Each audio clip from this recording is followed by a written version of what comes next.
We just learned of two approaches to the sphenoid sinus. Now, traditionally, the first approach was actually one of direct penetration of the rostrum of the sphenoid. This is not the one that I favor most of the time, but you do need to kind of have a couple of different ways to do things. So if in fact you want to do this maneuver, you're going to want to do this safely. So how do you do this? Well, Bill Bulger described a technique, and it's now referred to as the Bulger Box. So you can use the anatomy of the posterior ethmoid to establish a safe area to enter the sphenoid sinus. So what he used was the ethmoid skull base, the lamina papyrica, the superior turbinate, and then the floor of the ethmoids as that kind of quadrangular space. And then once you've established this box, if you draw a line from superior and medial to posterior lateral, any place below that would be the area in which you would penetrate. What that does is keeps you maximally away from all of the important structures along the roof and the lateral wall of the maxillary of the sphenoid sinus. Now, alternatively, and I'm straight Blakesley through cut. Thank you. Is to actually remove a small amount of the inferior edge of the superior turbinate. So we want to identify the superior turbinate, and then we will remove this. And remember, this space swings laterally. So as we start to open that, we'll see that we'll open right up to the natural ostium of the sphenoid sinus, and you can see that right there. Now, you don't really need to remove much more of that superior turbinate, but I will frequently remove about that much to do this procedure. Now, could I have the dull end of the caudal elevator? Now, this is what I call my poor man's image guidance system. What if we didn't have an image guidance? Well, you see the sphenoethmoid recess actually kind of curves a little laterally. And if you can imagine, if we had some blood, this is a dependent area. If we had polyps, we may not be able to see that natural ostium. So there is a way to seek for that, and one of the things I'll do is take the curved edge of my caudal elevator and place it just gently in the sphenoethmoid recess, and then if you just kind of let it drop, it will drop right into the natural ostium. So it's a way to kind of seek that. Now, when you do this, don't push. You're seeking, you're not pushing. You're not trying to create an ostium, you're trying to find an ostium. Once you find that ostium, we can actually start to open it. Could I start, in this case, with the straight Blakesley, please? And then we'll go to a mushroom punch, the straight mushroom punch. So what we want to do is get a little bit of a purchase here. Now, and you can actually see our natural ostium much better there. Now, we have a couple of different ways that we can open this. If we open superiorly, we have to be aware of the planum sphenoidale. If we open laterally, we need to be aware of carotid artery, optic nerves. We want to do that gently. Now, we are within the medial aspect of the sphenoid sinus.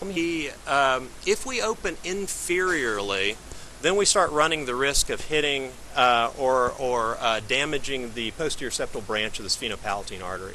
This is where, if I take a patient back to the operating room for bleeding, this is typically the vessel that I've injured. And when I identify that, it's probably easiest just to go back to the operating room to take care of that. Let me have a mushroom punch now, please. So this is just kind of that circular punch that is actually very well suited for this, and we can actually start taking some of this down. And I will usually move, I'll usually start moving superiorly.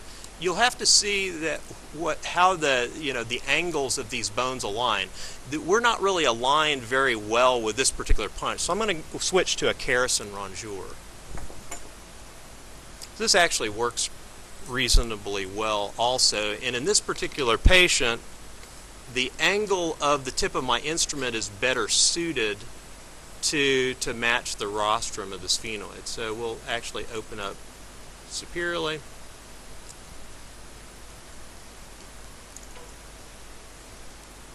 And we don't want to rip mucosa.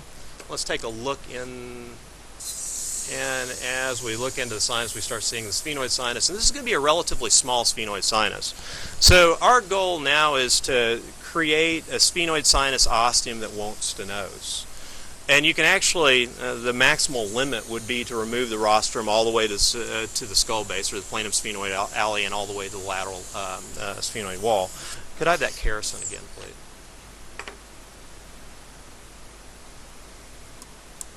And so under direct visualization, we can start taking down all of these little bits of bone.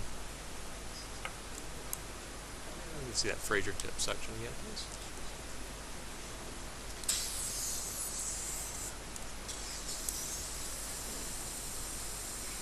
And ideally, we want to preserve mucosa.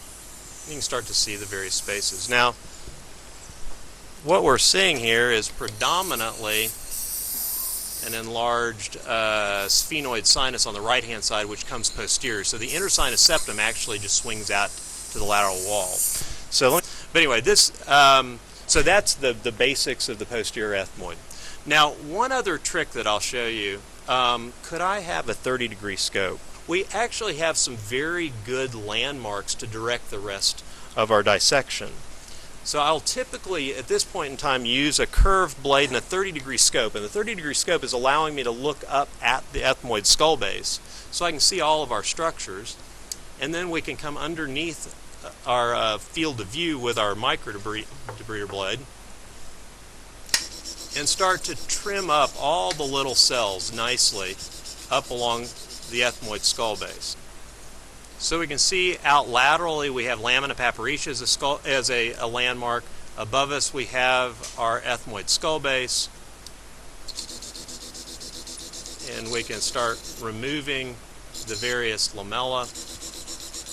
Each under direct visualization. And the thing I like about the 30-degree scope is it allows me to actually come behind the cell and see the skull base, so I stay oriented.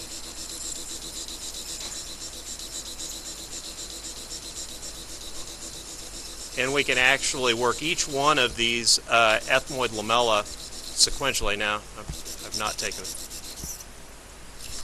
And actually, I'm going to stop right here because we are going to come back and dissect the frontal recess, and I don't want to really get into that. But that's the next thing we would be coming up to do is identifying the anterior ethmoidal artery. So we'll kind of stop here and pick that up in the next dissection.